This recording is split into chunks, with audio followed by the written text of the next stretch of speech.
This Torah class is brought to you by TorahAnytime.com.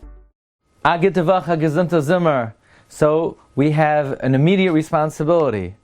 We know that on Simchas Torah we take out 3 Sifrei Torah. The first Sefer Torah we read V'zois HaBracha Me'oina Eloikei Kedem. We finish Chasan Torah. We finish the Sefer Torah. The second Sefer we learn Bereishis. And the third Sefer we read the Maftir from Parshas Pinchas about the Yom Shmini Atzeres. Now there's a klal that when you're looking to select a Haftarah, you select a Haftarah related to the Maftir. For instance, when we learn the Dalet Parshas, Parshas Zachar, so usually we learn Parshas Tetzaveh, but the Maftir is Zachar is Asher Asalacha Amalek from Kiseitzei, and the Haftarah is from Shmuel Pakadati. The rule is the Haftarah is similar to the Maftir. And yet on Simchas Torah, the Haftarah that we read is Parak Aleph of Sefer Yahushua.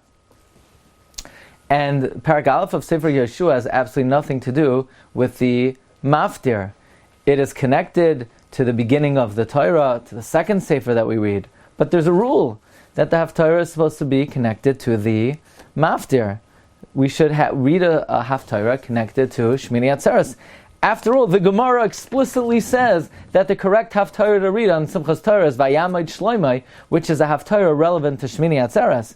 So yet, we break the rule, we read a Haftarah connected to the second Sefer, and we don't follow the advice and the suggestion of the Gemara.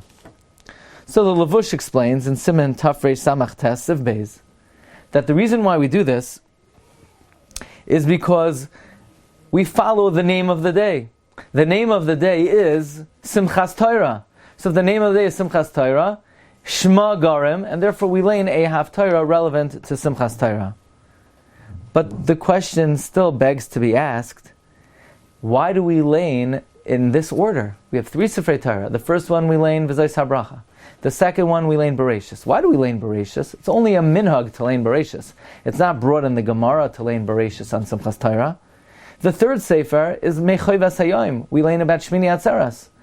Why would we read the laning, which is only a custom, before the laning, which is obligatory? How do we have a right to do that? Chayv comes before Minhag. How do we have a right to lane Bereishis before we lane about the Maftir Shmini Atzeres? This is the kasha of the Shalsa Tshuvas Red Vaz, Chelek Daled, Siman Tzadi Ches. Secondly, the Red Vaz asks, there's a rule. Tadir v'sheinoi tadir, tadir koidem. That which is performed more frequently precedes something which is performed less frequently. If that is so, we know we lane a Haftarah, we lane a Maftir every Shabbos. We always lane a Maftir. We don't always lane Bereishis, so the Maftir should precede the laning of Bereishis. The Red Vaz offers the following answer, and this answer will shed light on another question that was raised by the Stipler. The Stipler noted that there's a difference in the Nosach of the Lashon that we use for Chasan Torah as opposed to Chasan Bereishis. For Chasan Torah we call up Amoid, Amoid, Amoid, Rabbi. But when it comes to Chasan Bereishis, it's Maher, Amoid, Amoid. Quickly, quickly, quickly. Why are we in such a rush? Why are we in such a rush to call up the Chasan Bereishis? Well, says Red Vaz, addressing the first questions that we mentioned, that why does the reading of Bereishis precede the Maftir? The Red Vaz says it's because we're very conscious of the kitrug of the Satan. The Satan is going to see, here it is, we finished reading the Torah. And the Satan is going to tell the Rebbeinu Shalom, these people, they're going to rest on their laurels. They're not going to continue and advance their scholarship and their knowledge of Torah and their pursuit of Torah. They're going to sit back and relax. No! In order to avoid the kitrug of the Satan, we immediately start Bereishis, despite the fact that it's only a custom, it's not mentioned in the Gemara, and therefore Bereishis comes first. And that is why Bereishis precedes the laning of Shmini Atzeres.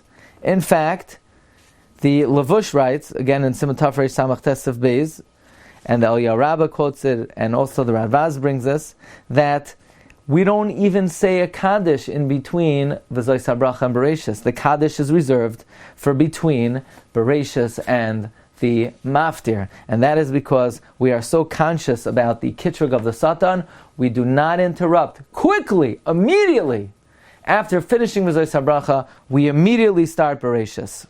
Now, the Red Vaz is very hesitant to say that the correct order is V'zois HaBracha, Bereishis, and then the maftir. And that is because the Torah, when he establishes the order of the three Sifrei Torah, the Torah says, Bereishis, Yulein V'zois HaBracha.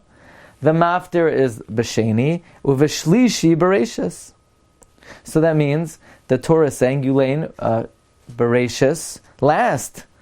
So the Red Vaz doesn't want to argue on the Torah, and therefore he interprets that what the Torah means by B'shlishi, he doesn't mean the third Sefer, he means the additional Sefer that we have on this Yom Tov as opposed to other Yom Tovim. Other Yom Tovim, you have the main Kriya and the Maftir. So Bereishis is not the third Sefer that we, in terms of the order, 1, 2, 3, but it's the additional Sefer that is added more than other Yom Tovim.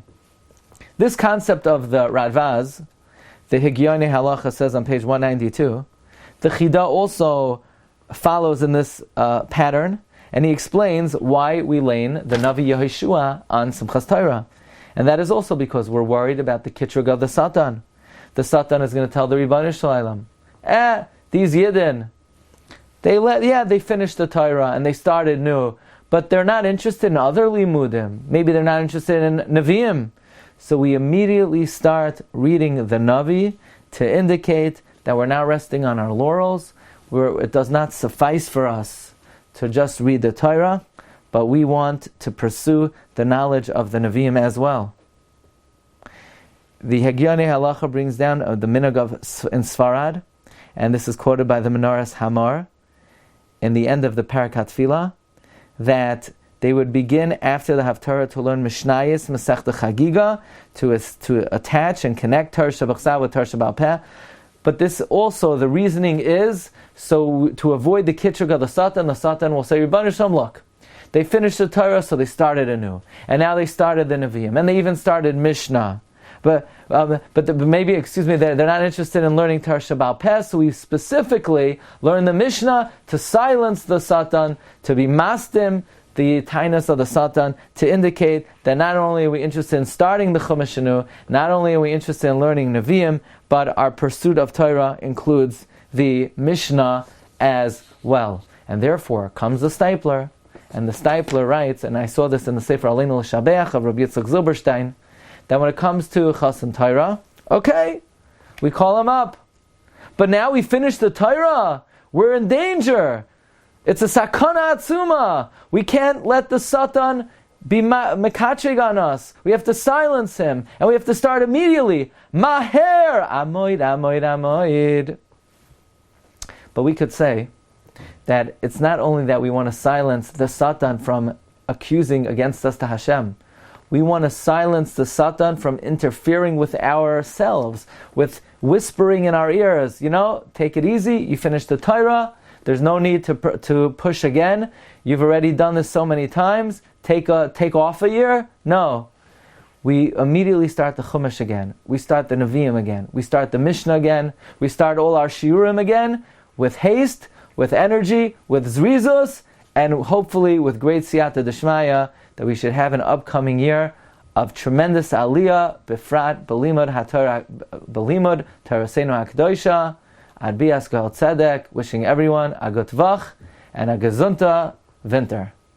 You've just experienced another Torah class brought to you by TorahAnytime.com.